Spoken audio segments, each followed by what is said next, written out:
ছিঁড়ে ফেলো। দেখতে পাচ্ছেন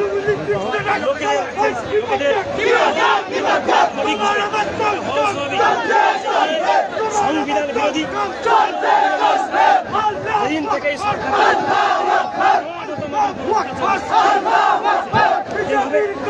যেভাবে এনআরসির নাম করে আমাদের মধ্যে জাতি বিদ্বেষ লাগিয়ে বিভাজন করার চেষ্টা করছিল, একইভাবে এই ওয়াকাফ বিলের নাম করে আমাদের মধ্যে বিভাজন সৃষ্টি করার চেষ্টা করছে।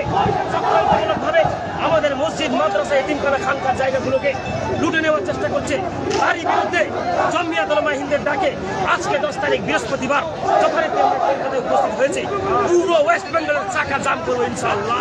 কোনোমতেই এই আইনকে আমরা বাস্তবায়িত হতে দেব না, যাতে আমরা সুরক্ষিত থাকে আমাদের মসজিদগুলি, সুরক্ষিত থাকে আমাদের মাদ্রাসাগুলি, এতিমখানাগুলি, কবরের স্থানগুলো সুরক্ষিত থাকে।